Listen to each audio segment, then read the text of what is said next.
Bem-vindo, meu caro aluno concurseiro da PM Ceará. Estamos aqui diretamente do canal Chupa Essa Manga para uma revisão de atualidades e o assunto que trabalhamos na sala de aula, que é o conflito árabe-israelense, faremos em duas partes. E vamos começar de antemão logo a primeira parte desse assunto que é tão vasto e tão rico e tão cobrado pelas bancas de concursos espalhadas pelo país. E lógico, é um assunto contundente e um assunto importante também para a sua prova. Tá bem? Então vamos lá. Como primeira parte, vamos primeiramente falar sobre a questão étnica do povo, tá certo? A questão cultural, a questão religiosa, para que a gente entenda as raízes, tá certo, desse conflito. Então, deixa eu me preparar aqui. Pronto. Então você vai ouvir som de carros, som de topic, som de moto aí, mas fica ligado, tá bom? Vamos lá. Então, a princípio, naquele desenho que nós fizemos na lousa, então vamos partir da origem. Então, a origem é Abraão, tá certo? Abraão que teve como primogênito seu primeiro filho, que foi com a escrava Sara, a egípcia. Eu fiz até aquele fluxograma, coloquei lá Abraão no centro, do lado aqui do lado aqui Agar, a egípcia, e seu primeiro filho, que é Ismael. Do lado direito eu coloquei lá com a esposa chamada Sara, nós já temos Isaac. A confusão toda está aqui. Quem é o primogênito? Já que os povos eles têm uma origem semita. Semita por quê, Jean? A origem vai ser semita, daí essa expressão semita, que quando chegar na Segunda Guerra Mundial, Hitler vai usar essa expressão antissemitismo, tá certo?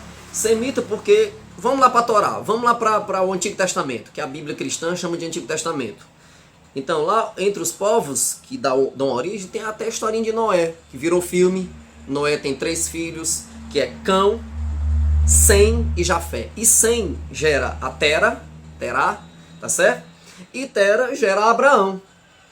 Então, e Abraão, a coisa toda é Abraão, porque Abraão, que vem da cidade de Ur dos Caldeus, uma cidade sumeriana, região da Mesopotâmia, que era a Mesopotâmia, era aquela região entre os 2 rios, Tigre e Eufrates, tudo é ali, meu filho, tá certo? E daí é o nome Sem, né?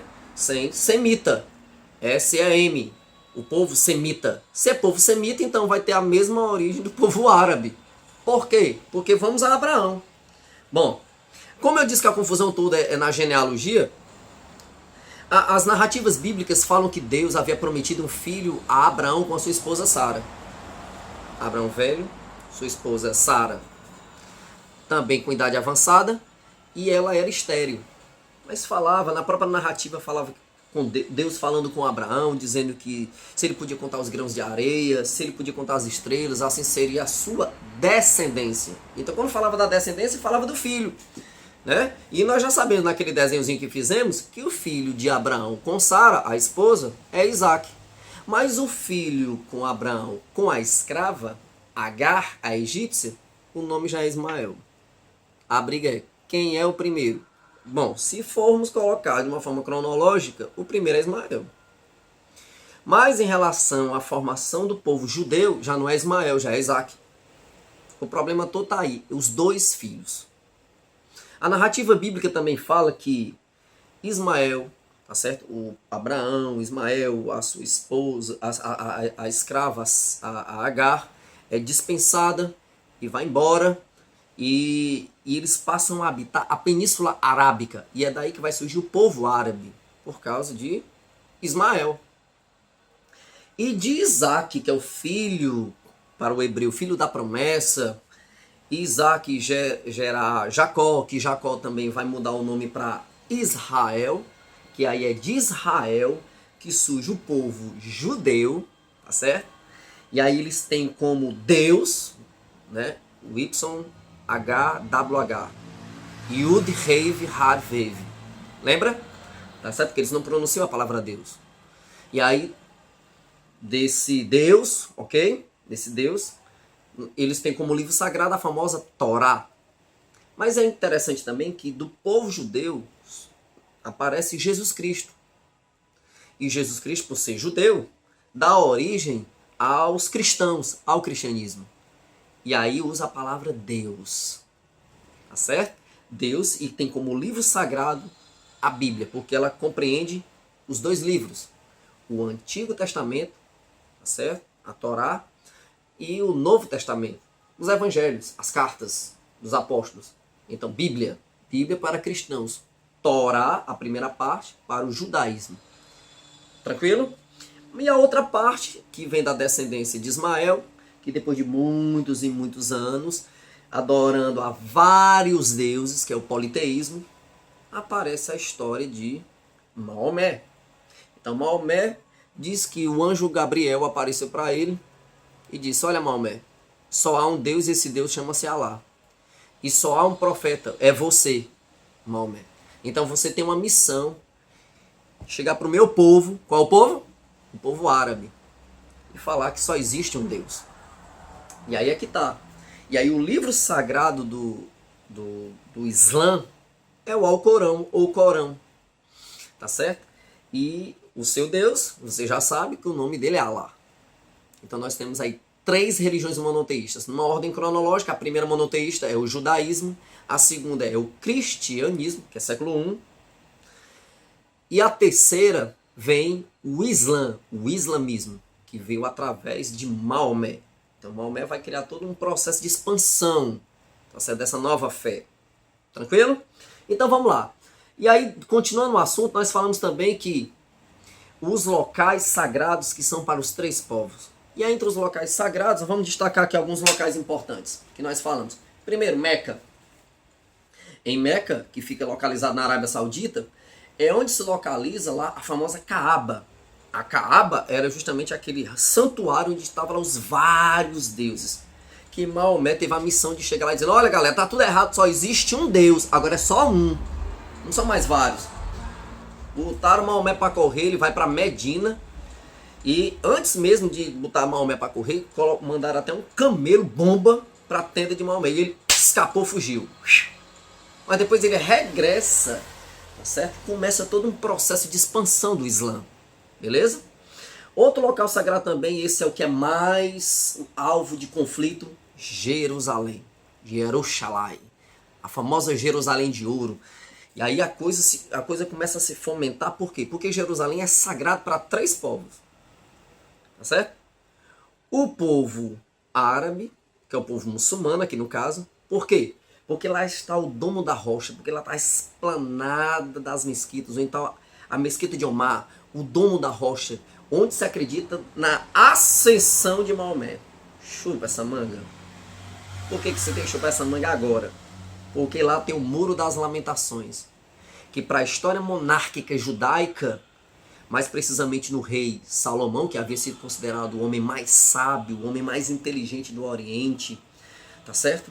Ele havia construído o famoso Templo de Salomão, que no século I, o Império Romano, no famoso evento chamado Diáspora, destrói Jerusalém. E os judeus dizem que aquela muralha, tá certo? O Muro das Lamentações, onde os judeus estão lá fazendo suas orações, colocando as orações entre as brechinhas do muro, ali é uma parte, a lateral de quê?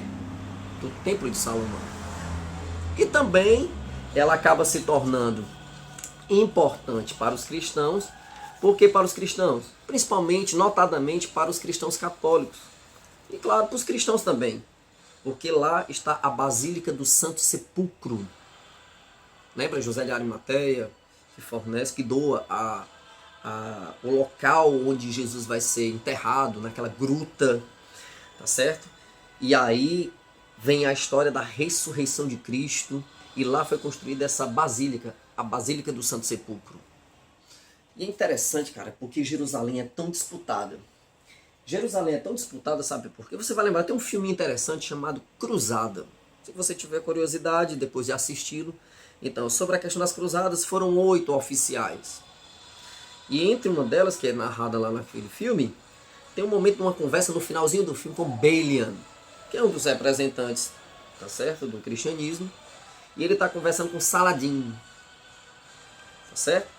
E eles conversando, ele diz assim: o que é Jerusalém para você? Ele vai dizer: Jerusalém é nada.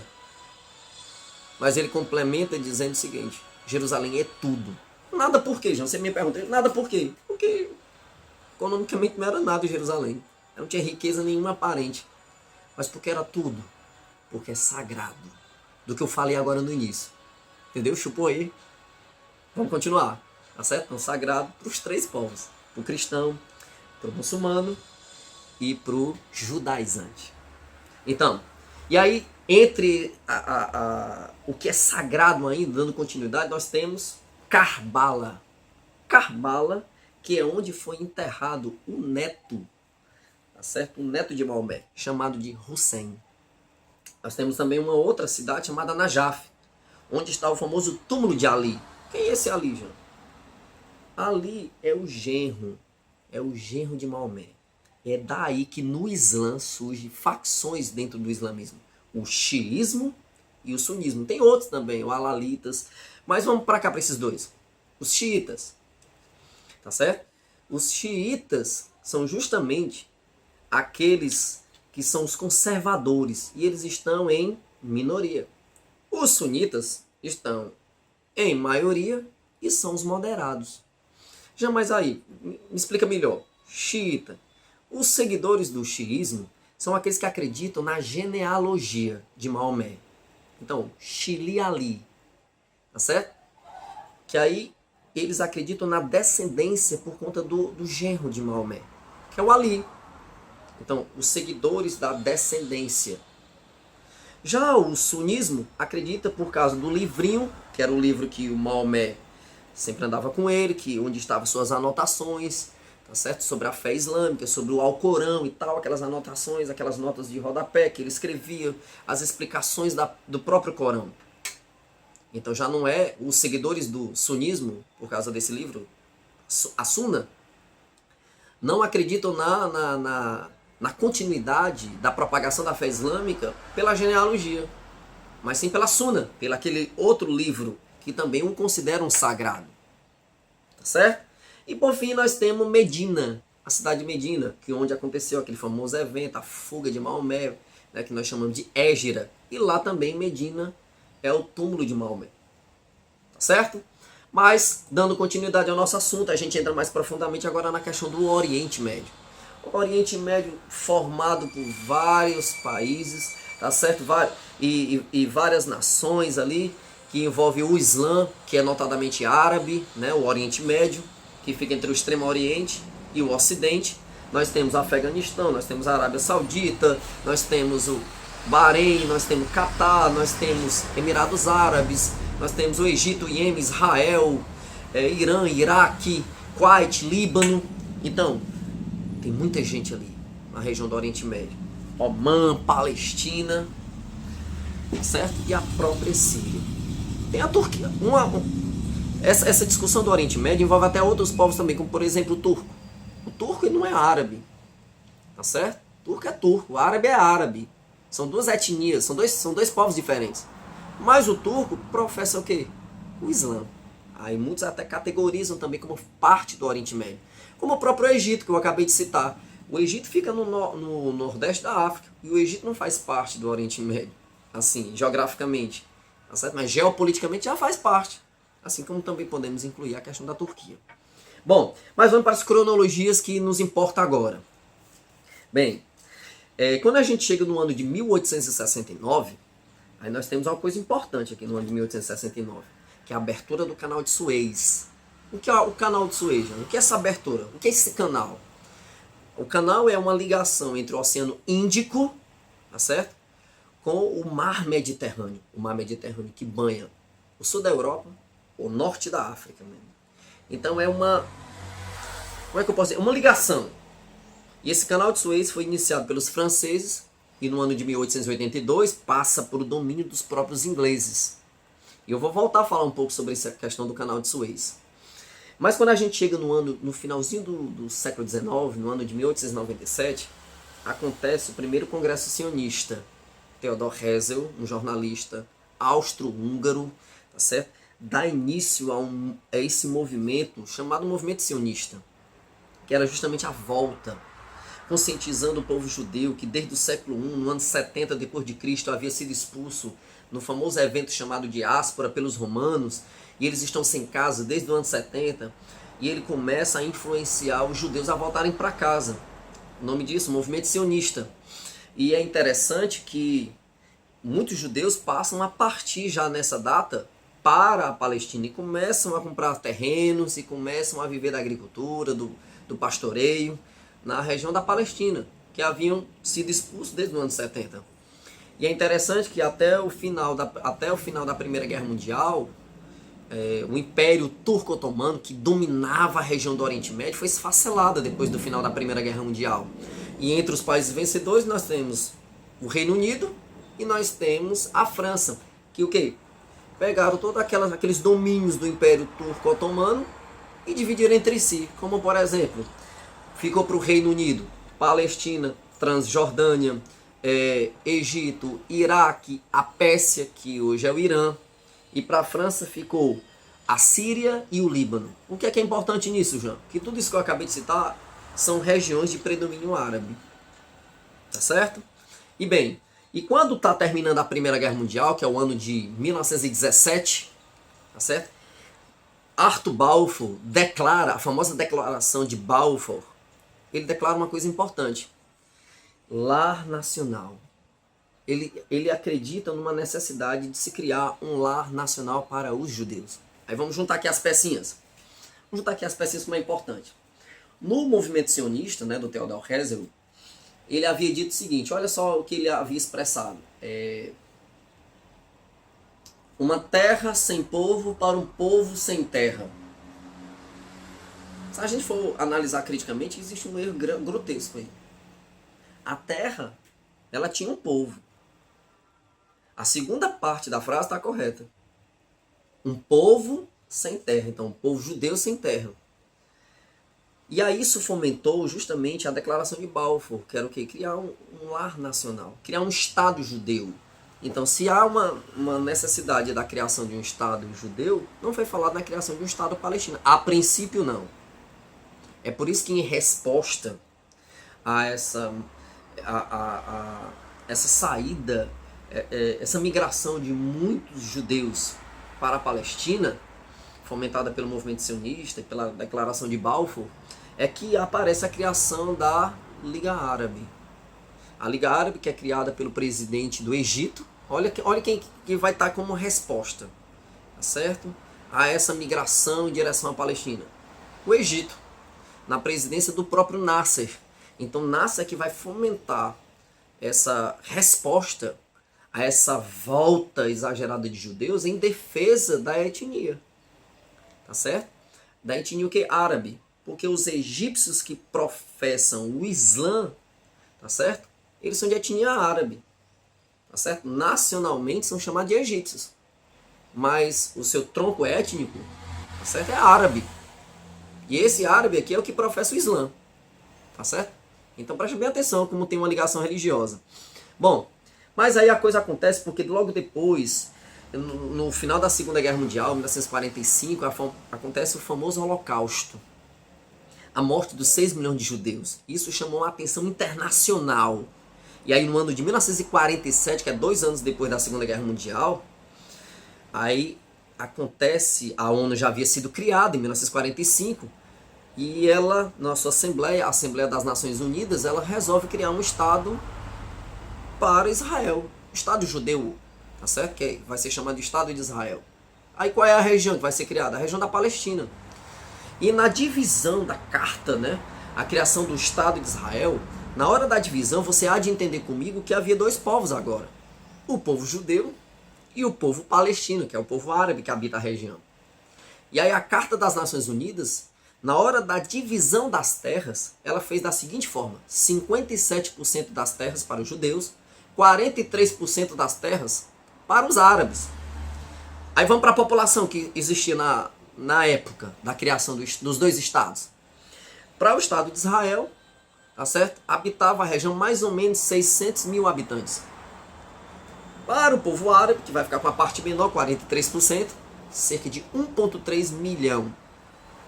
Aí você vai dizer, que divisão injusta que a ONU está fazendo, né? Promovendo somente ao povo judeu, e o povo que está em maior quantidade, que é o povo árabe, na região da Palestina, vai ficar com a parte menor.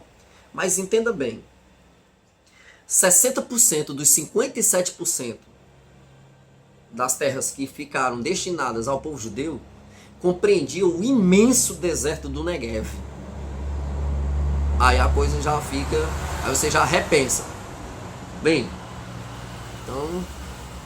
então acho que a divisão não foi muito justa, apesar dos judeus terem uma parte maior, a parte do deserto ficou para Israel. Entende? Só, meu amigo, que a Liga Árabe não dispensou a divisão, achou injusto. O próprio povo palestino disse, ou é tudo ou é nada. E nesse tudo é nada, a ONU cria o Estado de Israel. Tá certo? Mas, em resposta a isso, a própria Liga Árabe, ela vai responder com represália, com guerra, logo depois do dia 14 de maio de 1948, quando as tropas inglesas saem da Palestina, tá certo? Que é a guerra de independência, a primeira guerra logo depois do nascimento do Estado de Israel. Recapitulando, 14 de maio de 1948, o nascimento do Estado de Israel. 15 de maio do mesmo ano, a guerra de independência, a guerra de libertação. Israel luta contra o Egito, né, que controla, que lidera, tá certo? A Liga Árabe, né, através do Nasser. Líbano, Síria, Iraque, Transjordânia, todos lutam contra Israel. Claro que Israel está assessorado, né? Recebe armas, recebe incentivo dos Estados Unidos da América, tá certo? E vence. E nessa vitória que eles vão adquirir, os próprios judeus, tá certo? Logo após a criação do Estado de Israel, Israel toma parte dos territórios de todas as nações que lutaram contra Israel nessa guerra, a guerra de independência, a guerra de 1948. E Israel, que tinha 57%, chega a ocupar territorialmente, aliás, a ampliar territorialmente a sua parte, cerca de 75%. Então, eles ficam com 75%, de 57% salta para 75%. E aí você entende, então, todas as áreas que foram ocupadas pelos judeus, desses territórios que lutaram contra, que eu citei para você, então houve uma expulsão dos povos árabes. E claro, os povos árabes passaram também a expulsar todos os judeus que estavam lá também. Então, um toma lá da cá. Entende? Então, continuando, nós chegamos na segunda guerra, na segunda batalha, certo? Tudo é depois da criação do Estado de Israel. É o ano de 1956, que é justamente a Guerra do Suez. Aí você lembra? O Canal do Suez, que estava sob domínio dos britânicos, dos ingleses. Nasser lidera, tá, através da Liga Árabe, a tomada do Canal de Suez. E nessa tomada do Canal de Suez tem o apoio da União Soviética. Deixa eu lembrar uma coisa com você. No ano de 1917, você vai lembrar aqui comigo, no ano de 1917, quando Balfour declara a criação, que é necessária a criação do lar judeu na Palestina, nesse mesmo ano, no ano de 1917, a Rússia havia saído da Primeira Guerra Mundial e começara com Lenin, seu líder, a criação do socialismo soviético. Agora nós temos um novo modo de produção, o socialismo, que quando termina a Segunda Guerra, que é 1945, começa a famosa Guerra Fria, que era a disputa, a guerra ideológica, a guerra psicológica, a guerra dos dois blocos, o bloco capitalista liderado pelos Estados Unidos, o país mais poderoso, o segundo país mais rico do mundo, já era a União Soviética, liderado por Stalin, Joseph Stalin, certo? E aí liderando o socialismo, a guerra dos dois blocos. Aí o Canal de Suez, meu amigo, tem tudo a ver agora. Porque Nasser, com a Liga Árabe, é apoiado pela União Soviética, tá certo? A tomarem o Canal do Suez. Por quê? O Canal de Suez, você vai lembrar agora, vou repetir. Liga o Oceano Índico, a qual? Ao Mar Mediterrâneo, desculpa. E aí esse Mar Mediterrâneo era uma área que os soviéticos tinham como influência, tá certo? Implantar o socialismo aonde? No Egito, meu amigo. E entrar na Europa Ocidental. E aí, o que é que atrapalha ali, na verdade? O que é que tem ali como um freio? O Estado de Israel. Então, o Estado de Israel Então é como se fosse assim, o Estado de Israel é como se fosse um tampão, entende? Um Estado tampão, para impedir justamente a passagem do socialismo soviético para o Egito e para a Europa, através do quê? Do canal do Suez. Então é por isso que nasce apoiado pelos soviéticos, tá certo? Atacam ali e dominam o canal do Suez, tá certo? Mas aí, em resposta, vem Israel, vem Reino Unido, vem a França e unem-se para o quê? Para retomar o canal do Suez, para impedir justamente o avanço do socialismo. Também, tá certo? E mais precisamente no dia 29 de outubro de 1956, Israel invade a península do Sinai, tá certo? E é nesse momento que nós falamos que há essa definição do socialismo soviético, a definição do capitalismo norte-americano. E claro, no ano de 1964 é criada a famosa OLP, Organização para a Libertação da Palestina. Quem é o líder? Yasser Arafat. Que aí cria o Al-Fatah, que ele diz que ele categoriza, ele diz que é importante e o uso da metodologia do terrorismo para lutar em prol das invasões dos judeus pelo seu Estado. Certo? Então, e dando continuidade ao nosso assunto, a gente chega no ano de 1967, o ano de 67, conhecido como a guerra que só durou 6 dias, a Guerra dos 6 Dias, tá certo? E aí, no dia 5 de junho de 67, caças de Israel saem às mais ou menos 7h45 da manhã, 7 da manhã, por aí, e bombardeiam 9 aeroportos no Egito. Sabe quantas aeronaves foram destruídas? Cerca de 400 aviões. Não deu tempo nem as aeronaves decolarem. Foram destruídas logo nos seus hangares, nos seus aeroportos. Daí a tamanha tecnologia e inteligência, tá certo? Do Estado de Israel, tá certo? Diante dessa guerra, a guerra que só durou 6 dias. E lógico, como você aprendeu, que eu já disse, cada guerra que o mundo árabe tinha para com Israel, Israel aumentava seu território. E aí o saldo dos mortos são cerca de 18 mil árabes são mortos nessa guerra dos 6 dias, cerca de 766 israelenses, e aí o número de refugiados árabes chega a 350 mil, tá certo? 350 mil árabes como refugiados. E claro, aquela região é altamente estratégica, principalmente, por exemplo, na Guerra dos 6 Dias, o primeiro ataque ele vai ser diretamente à Península do Sinai, a Israel, e depois a Cisjordânia, a Jordânia, e depois, tá certo? Bem metodologicamente, vai até a Síria, onde está as colinas de Golã, as nascentes do famoso Rio Jordão. Que água, meu amigo, naquela região é ouro. A água naquela região é ouro. Tá certo? Dando continuidade, nós chegamos ao ano de 73, que é onde nós vamos terminar a nossa primeira parte do nosso estudo. É a Guerra do Yom Kippur. Interessante que a Guerra do Yom Kippur é conhecida como Dia do Perdão. Então é a data mais importante do calendário judaico, tá certo? Da própria religião judaica. Um dia que eles celebram, tá certo? A contrição, jejum, orações. Então muito importante. E tem até uma ligação no outro lado, que é o mundo árabe, que é o Ramadã, o mês do Ramadã, que vai do dia 6 de outubro, o mês do Ramadã, até o dia 26 de outubro. Então, um ataque surpresa da Liga Árabe a Israel, tá certo? A Síria invade as colinas do Golã, que havia sido conquistado na guerra anterior, e o Egito ocupa o Sinai. Israel só vai conseguir equilibrar as forças, e vai conseguir, lógico, só depois de 2 semanas, tá certo?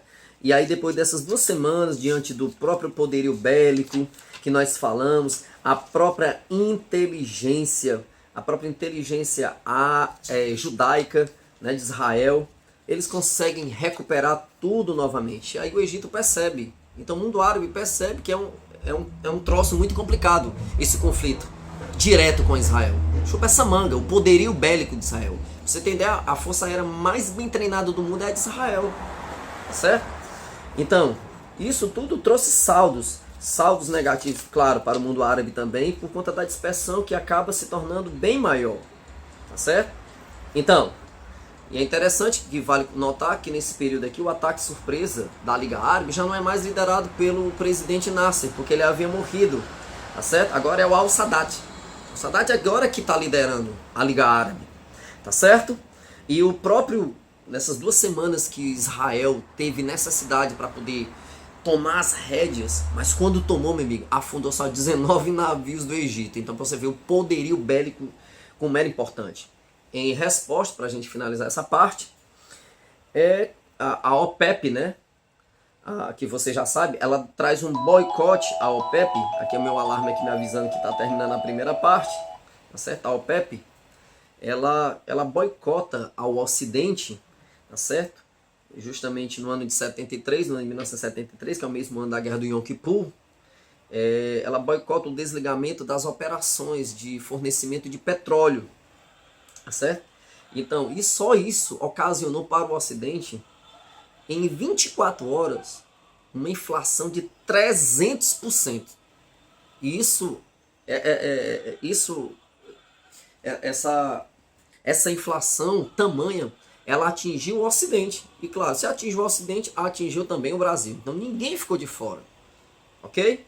Então, por causa das operações que foram desligadas, desativadas, o fornecimento de petróleo, essa força energética, né, que suas maiores reservas estão nessa região tão conflituosa. Tá bem? Então, eu me despeço por aqui. Então você aguarda aí a segunda parte do conflito árabe-israelense. E a você, aluno da PM, certo? Meus alunos, apenas as meninas, os meninos. Então fica atento para o próximo vídeo e outros vídeos que virão. No mais, galera, chupa essa manga, viu? Foi um prazer.